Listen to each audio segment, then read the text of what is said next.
sing this song in any language, talk to the angels, or know everything,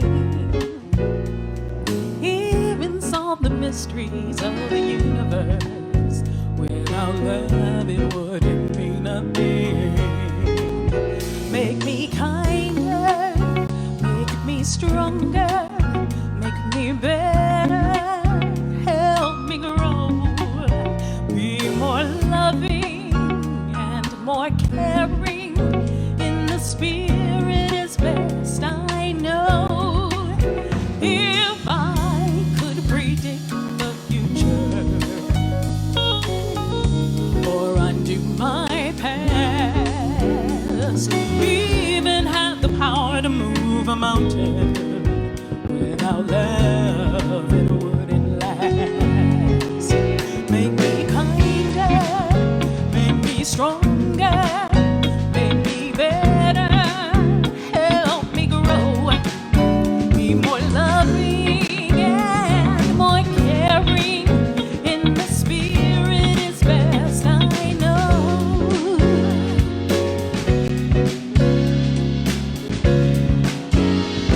We look at the ways of the world today, it's hard to see what is real. Only when we look through the eyes of love can we begin and to heal. Oh, make me kinder, make me stronger, make me better, help me grow, be more loving and more caring. In the spirit is best, I know. Make me kinder, make me stronger, make me better, help me grow, be more loving and more caring. In the spirit is best, I know.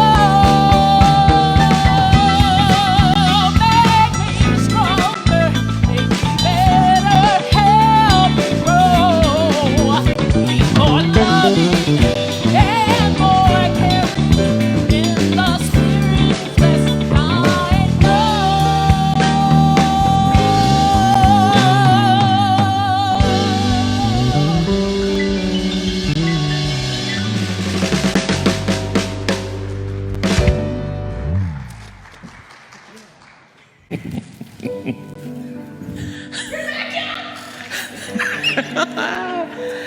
It feels good to be back on the stage, doesn't it? Yes, it does! Yeah. And you look good too. Good morning. My name's John McLean, and it's the delight of my life that I get to be the minister at Unity of Nashville. And I welcome you today. If you are here for the first time, we're very happy that you're with us today. We love sharing our experience with others. And if you haven't been here for a really long time, we love you.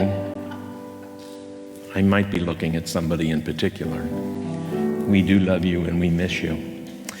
And for those that have been with us for decades, you are welcome too, of course. And I know that there will be an idea, there'll be a word, there'll be a teaching, there'll be a song lyric or an image that will happen today that will be just for you. That's the way it works for me, and I know that that's the way it works for all people. So welcome to one and welcome to all. Unity is mostly a prayer ministry, has been so for about 140 years, in addition to being a teaching order. And by prayer, we mean affirmative thinking. It really is as simple as that. Monitoring our thoughts, speaking the truth, that which does not ever change, and coming into a sense of deep accord with the truth that we talk about. And Unity in Kansas City has been praying, as I said, for 140 years. And we've been praying for over 100 years here in Nashville, my goodness. And we do have a weekly prayer. It's on your e-hymnal if you have that at home. It's in the upper right-hand corner. And I affirm this every night at 9 o'clock, as is the Unity tradition, and upon rising, and sometimes throughout the day as well. The prayer this week is, in the infinity of life, where I am, all is perfect and whole and complete. I am wanting to change. I am willing to change. I am ready to change. And with trust and thanks, the people said, Amen. And now, for those of you that are on our live stream, we invite you to go back to your computer and let us know how we could pray for you. You know that I love hearing from folks and knowing how it is that we can support you through the prayer work here. We take all these requests into our prayer group on Wednesdays and then send them on to Silent Unity, where they're held in prayer for another month. So I invite you to do that right now.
God has spoken.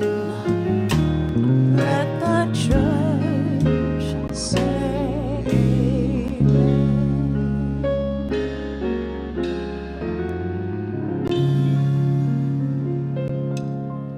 Don't leave. Oh, you're going to stay right there. Good, because at least once a month, I like to make sure that everybody knows who is a part of the Peace, Love, and Sunday Morning Orchestra. And Sam Hunter is a fairly regular addition now, and we're thrilled to have him. And he just got married. Bless his heart. And this is Chris Croce and Vincent Hecker, David Lukens, and Brooke Lee Davis. Fantastic. Thank you. So now I'm going back here. I'm going to assume the position. I'm good? Okay. Before we have any announcements, I always like to say that our live stream is brought to you by the 12 Powers. This week's power is the power of power. Power is my ability to change and build consciousness. Power is my ability to change and build consciousness. The 12 powers are all aspects of our awareness. Get to know them. They are things that you can rely on, and they're spiritual practices in themselves. Okay. That said, we do have a guest speaker today. I'd like to introduce you to Janine Lanier, and I'm going to go over here and get a microphone as we do this. And Janine is a candidate for the board, so you go right up there, stand anywhere you want in the circle. And Janine has maybe consistently been in this church almost longer than anybody. That she came here as a child, as an infant. But what means a lot to me is not only that she raised her 2 children in this church. And as a candidate for the board, I think that's really important, and I really want to honor that. So thanks for being with us today. Good morning, everyone. Good morning. It feels really good to be in the church house. It's been a long time. Well, as many of you know, I am Janine Cruz Lanier, and I have a couple things to share with you this morning. First, I'm excited to have been asked to serve on the search committee for the new minister. We are working hard and we are now in the interview process. Please continue to hold the vision for us for the right and perfect minister for our church. Secondly, I am humbled to be nominated for the Board of Trustees here at Unity. To serve in this way is a great, great honor. I am a woman of few words, but lots of action. I will work hard and will give it my all. My family and I started attending Unity in 1976 when I was 12 years old. Then the church was on Woodmont Boulevard, and the pastor was Reverend Frida Olson.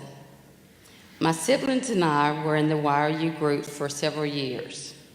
I've been a member now for 38 years, and I have raised my children here. Some know Tia and Taylor. Yay. I should have said Taylor and Tia, but anyway. This has been a wonderful and amazing church for my family. In fact, my children are the third generation to call this church home. I'm looking forward to seeing what the universe wants for me to do in the next few years in this church and in the community. Thank you for the opportunity to serve. Thank you.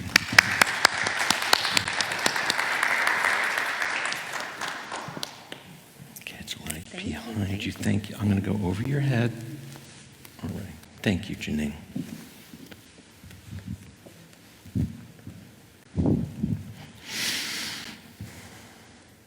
There we are. Our annual business meeting is next week. So most of you will be joining via the live stream, and we're happy about that. And for those of you that have not yet sent in your secret absentee ballot, which is required to vote, for the candidates, please do so. We have several. We already have what wouldn't necessarily be a quorum, but we want as many on hand as we possibly can have. And also know that even though almost all of you will be watching online, the live stream allows us to communicate with you and for you to communicate with us, that there is a chat bar in the live stream. And so any question you have while we're in the meeting, please feel free to enter into the chat and we will get to it as we can. So I think this is going to be fun and interesting as always. And the other thing I have to say, two things. My class is ongoing now on Wednesday night at 6 o'clock in the Zoom room. Woohoo! And we're doing Adyashanti's The Way of Liberation. It is a pithy little book filled truly with jewels. And I invite you to join that anytime you want through the Zoom room. And for the 100-thing challenge, did anybody here get rid of 100 things? Yes, Marcia did. Yay. I know I did. Well, thank you. You deserve applause, Marcia. Yes. And I had 2 other praise reports of people that were inspired, and they just sat down that afternoon and they got rid of over 100 things in less than an hour. And so it is a spiritual practice in and of itself to do this once a year, to be mindful of all the crud that we carry forward with us, and to open up a space where more good can come in. So I love doing the 100-thing challenge. I'm up to about 200 and close to 250 over the week because I'm on it right now. But do it this month, the month of May. Recycle clothes that you no longer need and get rid of tons of junk in your desk and in your medicine cupboard. It's filled with old Band-Aids and things that you don't need. That said, it is time for our gratitude practice. Yes, should we do that now? Even though it is a virtual experience. It is good to pause and to become aware of the richness inherent in being. For those who have continued to support the church, even though the building has been closed, we have been working hard for over a year. And your support has been a remarkable demonstration in your understanding of how important it is to keep in the flow of life, keep practicing and potentiating yourself within the law of giving and receiving. So for all the things that we are grateful for, this is a moment to pause, think about how we can pay it forward, and be thankful. And now let's sing together.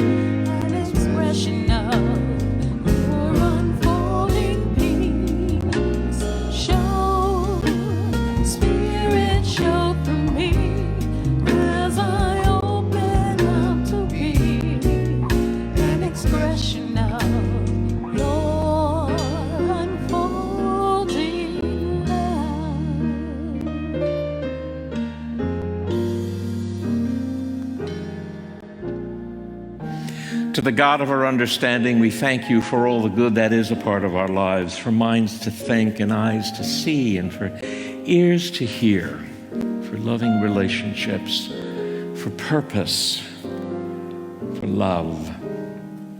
We dedicate ourselves right now in consciousness to be more, to give more, to receive more, and to be great stewards of life's blessings.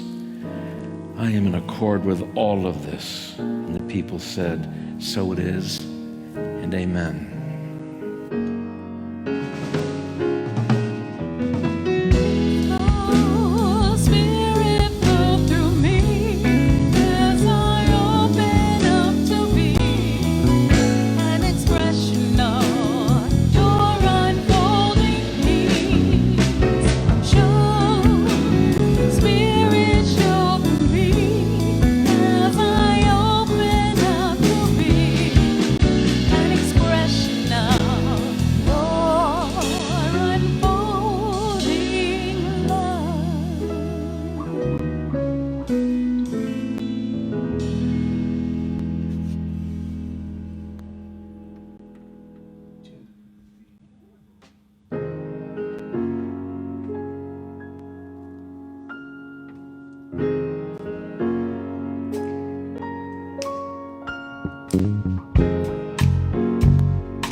So good, don't think I've ever been better.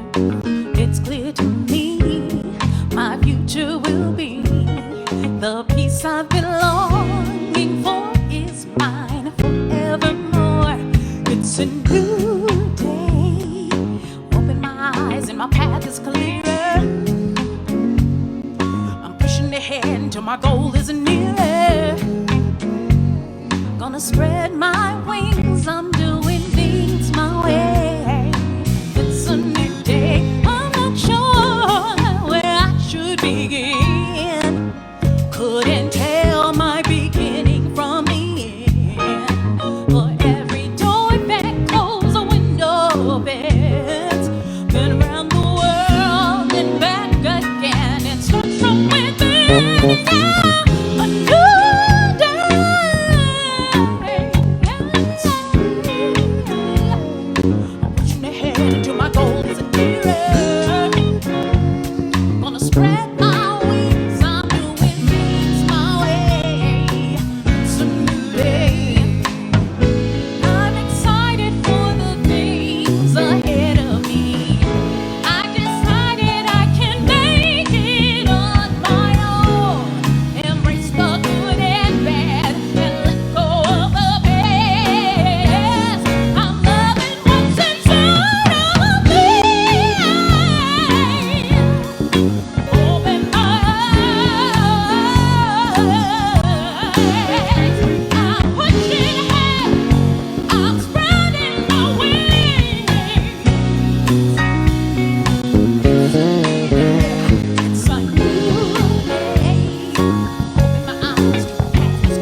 We'll get this.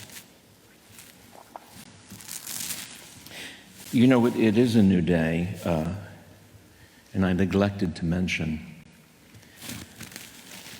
we had actually many inquiries this week because things have changed here in Nashville. And the church will be having a measured, modest open the first Sunday in June, so that's 3 weeks from now. We're playing by school and post office rules, however, for at least the month of June, that when you're here, we'll be spaced and wearing a mask. But we will be open, and there will be details. We'll tell you all the protocols and details during the annual meeting next week. So I'm happy about that, and it is a new day. It's nice to be back on the platform. Yeah. So, you know, in alignment with this change, I was talking with several minister friends this week. And, you know, this comes up a lot. People ask us a question about unity and the tradition of unity, and it's a positive thinking thing. And if everything is God and God is only good, then why do we have to wear masks, and why do we have to be careful? And as a part of the unfolding conversation amongst all these other ministers, they were saying, well, this is what I say, and this is what I say, and this is what I say. But my feeling about this is, and on occasion, people have asked me this, and I really prefer not to answer that question. I always say to the person who asks, because, you know, there's always a little edge to that question. And by edge, I mean, if there's only God and God is only good, why do we have to do blah, blah, blah? Or you're afraid. There's an edge to the question. I always ask, what is your follow-up question? Or what's your real question? What's the motivation behind that's bringing that up right now? I remember the first time I was on the spot to have an answer was actually a very long time ago. I was still a civilian, but I was a practitioner at the Los Angeles Church of Religious Science. And we had a big earthquake in Southern California. Maybe it was 94? That sounds late. Maybe it was 92. I know it was Dr. King's birthday, 92. Thank you, Vincent. 92. And I thought, you know, and that was a Monday, before I go back to church on Sunday, I've got to have the right answer for if God is good all the time, why is there an earthquake? And why did I lose my house? Which several of my friends did. And I said, you know, at that time, when you think about an earthquake, since we know there's no God that's mad at you or getting even for something you did, what is an earthquake? An earthquake is release of tension between two tectonic plates. It's not personal. I mean, we've known about these faults, especially in California, for over 150 years, and if we're going to build houses right on top of faults, at some point they're going to fall down. But it's not personal. It's the living planet's way of seeking peace, of releasing tension.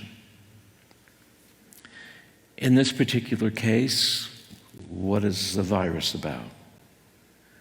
Well, some authorities are saying it's becoming more common because we have 7 billion people on the planet now, which was originally about 1 billion people on the planet. We're destroying natural habitat.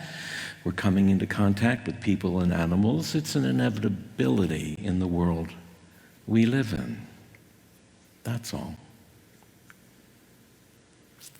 But behind that question for many of us, and I know that this is true because I was like this in the very beginning, Some of us want to find a way of being in the world that makes it really easy and really convenient. And so many of us have come into New Thought and are sort of still staying on an entry-level threshold, wanting it to be magical thinking. You know, the real question is, why isn't this magic in voodoo? Well, because it's not. Well, what if I think good thoughts and affirm appropriately and learn how to pray? Why doesn't everything go away? Because that's not the point. Incarnation is a complex experience dealing with a multiplicity of phenomena all at the same time. And frankly, I think it's a miracle that more weird things don't happen than they do.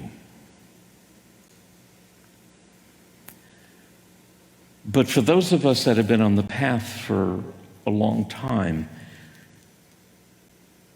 if you're not there yet, I urge you to get there. To the place where we really are at peace and excited about the possibility that this is not merely, prayer is not merely a tool to get stuff or to get rid of disease, ex-husband, problematic children, whatever. It is not that at all. It's a concerted, focused practice of realizing that all the power there exists anywhere exists within me. And to realize that there is no external force. In truth, there is nothing outside of myself that's more impactful than my own thinking. And there's nothing more powerful in terms of moving my life forward than my own thinking, my own worldview, my own belief system. And that's the point of unity. It is an ongoing practice. It is not something to merely memorize. And again, it is not a technique to get money or stuff. It's a means of awakening. It's a means, a pathway of understanding that there are just a couple of things that govern life on this planet. And the one that we focus on most often is cause and effect. And to the degree that we grow in awareness and consciousness of that, we will have the answer to every question that's on our mind. We will have a solution to problems, and we'll have a path to pursue. This is simple, and it is very demanding. I say that regularly, and I usually look at Penny Campbell, who usually sits right there, and maybe in a couple of weeks she'll be sitting right there, when I'll say this is very simple, but this is very demanding grown-up work. To assume full responsibility for your own life, and to put aside all notions that there's anything out there that's going to do something for you or rescue you or pay your bills or make something go away. All the power resides within each one of us. For the next probably 10 weeks, I'm going to be talking about particular practices, particular spiritual practices about growing in self-awareness, mostly growing in self-awareness that will allow us to do that and to become more sure of who we are, where we are, what we really want out of this experience we call life, and how to do it. How to do it with a level of ease and a level of grace than we've ever done before. I am getting to a time when the numbers of times I get to share with you are limited. And I thought this would be a very important thing for me to do, not just for you, but frankly, for me. Because I'm at a change point myself.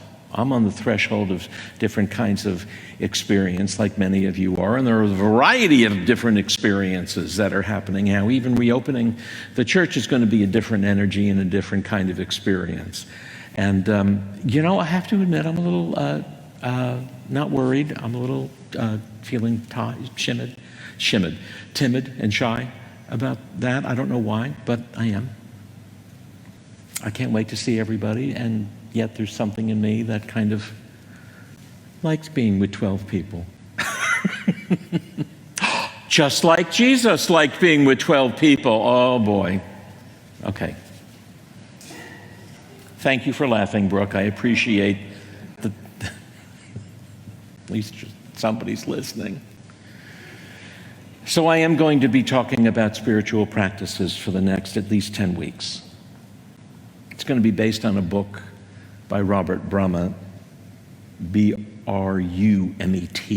He was one of my teachers at Unity School and a very sophisticated and exacting spiritual teacher, a man of real attainment and somebody that I respect a great deal. We'll put the information in the weekly news if it's a book that you want to take a look at and use while I will be working these practices and these steps myself. But aside from all the particulars that may inhabit my life and your life or impinge upon my life and your life, at the end, I believe that we all want the same thing, all people everywhere. And I don't think you can get there without an adult spiritual practice, one that is devoid of fantasy or demands of any kind, because that's not motivating. When someone demands that you get something right, that's not motivating. But it comes from within. I think that's one of the lyrics in the song that Brooke was singing. It comes from within. And what is it that we want? If this were your last day, we would want to know that we were loved, that we learned to give and receive love. We would want to know that we had done our part. We would want to know that we gave our gift.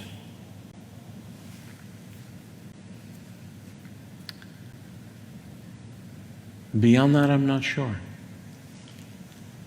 I don't think there's a whole lot more. This life that we get to experience is huge and almost unlimited, and the kinds of choices we can make and places we can go. One lifetime is not enough for the ideas that many of us have and hope to exercise while we're here.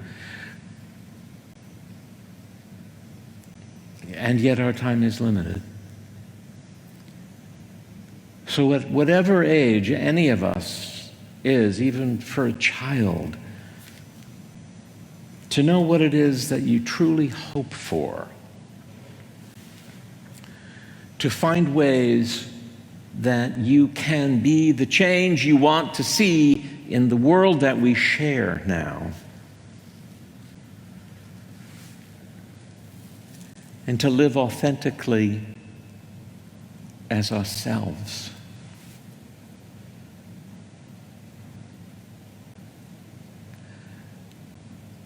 It's not a lot, but it's an outrageous ask at the same time. because everything that we experience and we encounter seems to beg us to conform and to be average and small. And so it's only those that really are brave and audacious are the ones who are really willing to grasp hold of our lives, you know? And to do as best we can.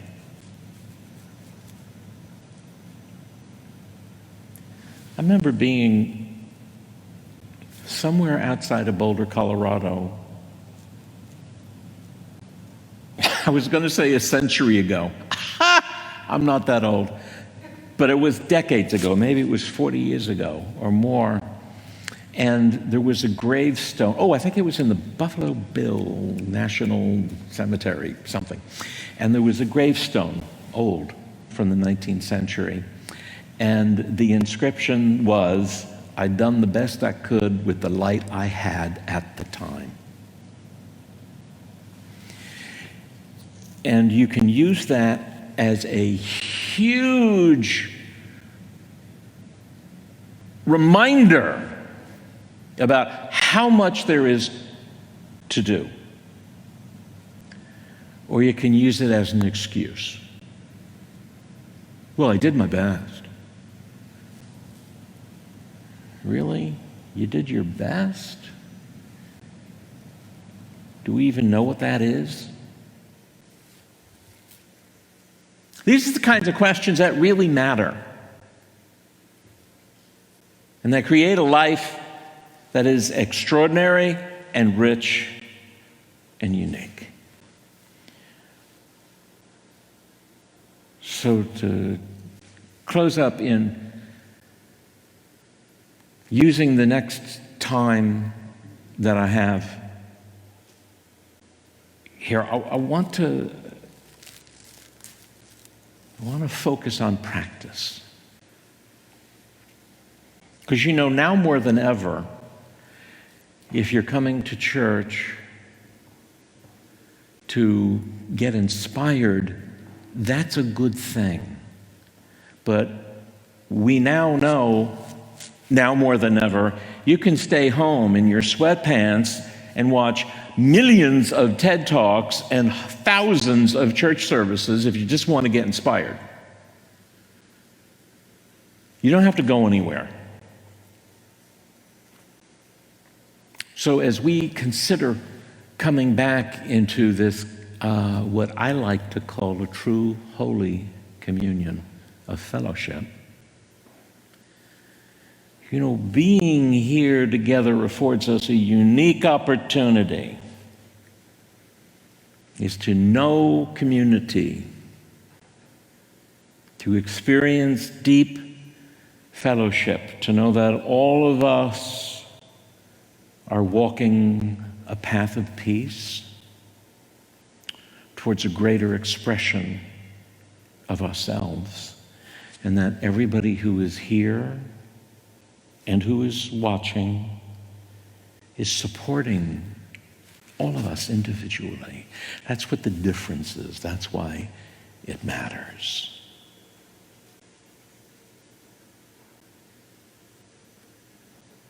Let's have a moment of quiet, shall we? So wherever you are in your life or on this planet, it's true that in the infinity of life where you are right now as you are. You are perfect. You are whole. And you're complete. And lacking nothing. And if there's something within that argues with any of those statements, focus on this. Focus on the last phrase, the lacking nothing. You have everything you need within you to have an extraordinary experience of life.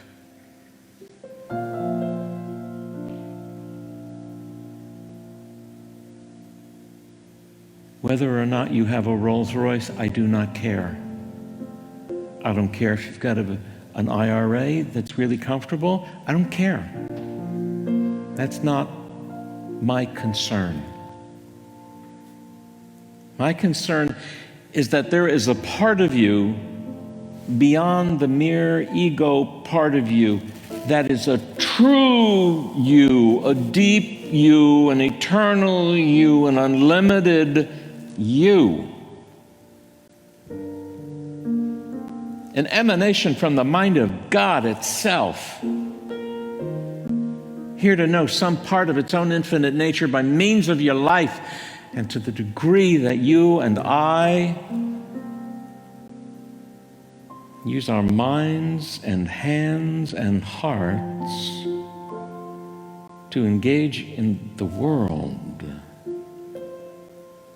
To the degree that we engage, we will know richness, we will know satisfaction, and we will know what the word peace really means.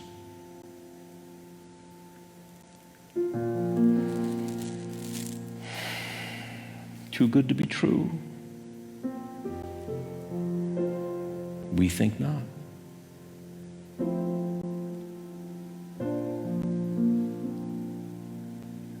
Too real to be grasped.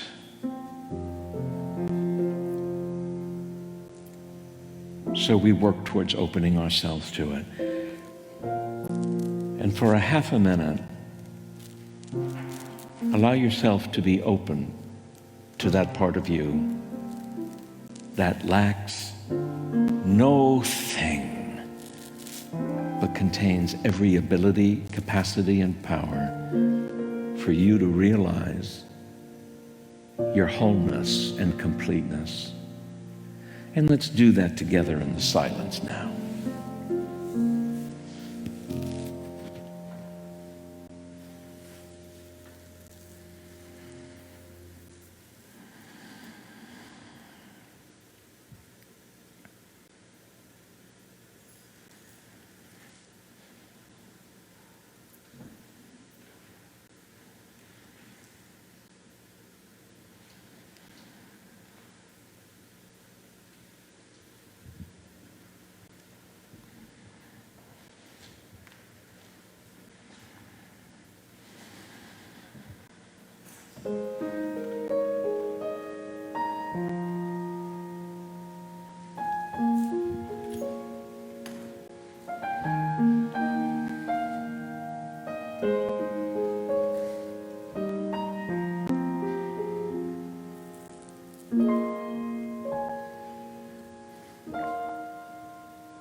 Breathe.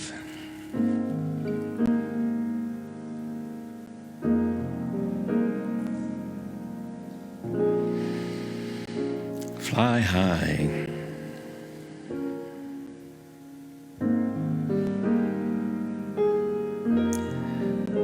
Seek peace.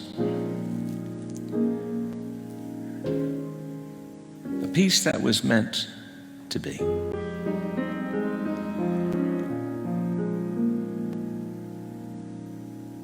Focusing on a goal of any good thing, any life-enhancing thing, to bring our completeness, our wholeness to it without holding back in any way, neither resisting reality nor being stingy and holding back, but finding that sweet spot that's your life, my life, and being in it assures an experience of life that you will spend every day in a deep sense of accord with the feeling that this is time well spent. This is time well spent. And so I remind myself that there is but one mind and one God and one law and one cosmos, one divine order expressing in time in this three-dimensional world we live in. And through the unfolding of that, there is indeed time and faith and strength and energy for each of us to be about the business of creating an extraordinary experience of living, knowing that the promise of living will be fulfilled for those who are faithful to it. Give, and it shall be given. Give, and it shall be given. I accept the reality of this incarnation, this world, this treasure, and rededicate myself as if for the first time to know that this is the day that I have been given, and I will be glad in it to the extent that I possibly can, and do all that I know how to do with the light that I have.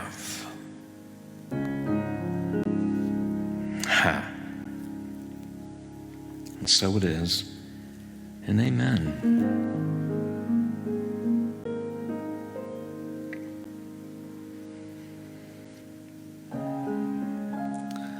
Well, I have to say, this feels good, seeing just a few folks, and there will be a few more in a few weeks, and then after that there will be more. And what a pleasure and a privilege it is to get to be back. And I'll selfishly say, to be on the platform where I can feel the reality of the vibration of the piano. It's a gift. That's a beautiful thing. I feel like we're marking today, for whatever reason, I feel like we're marking the end of a hard year and the beginning of another phase. But remember, in my church, hard does not mean bad. It's not the same thing. Just as easy doesn't mean good. But this has been a hard year, and I hope that all of us are aware of what we've learned about our own needs, our own soul needs, and we're prepared to do something with that. So I'll thank you for being here today. Your very presence helps us to shape this experience and to receive it as well. And so thank you, and thank you also for keeping your commitment, because spiritual growth begins when you keep your commitments. So I salute you, and I honor you for doing that. I know that fellowship happens when we encourage each other on our journeys. So for crying out loud, ask somebody what they're working on. Ask them what they're working on, and how you can know the truth with them, which potentiates an energy within both of us that allows things to come up and to flow in an easier and more powerful way. That's why we do that. And as always, you pray for me and I'll pray for you, because that's just what God's children do. And before we close with song, let's know the prayer for protection, shall we, for those who are suffering or grieving in harm's way. or near death, let's know that the light of God surrounds you. The love of God enfolds you. The power of God protects you.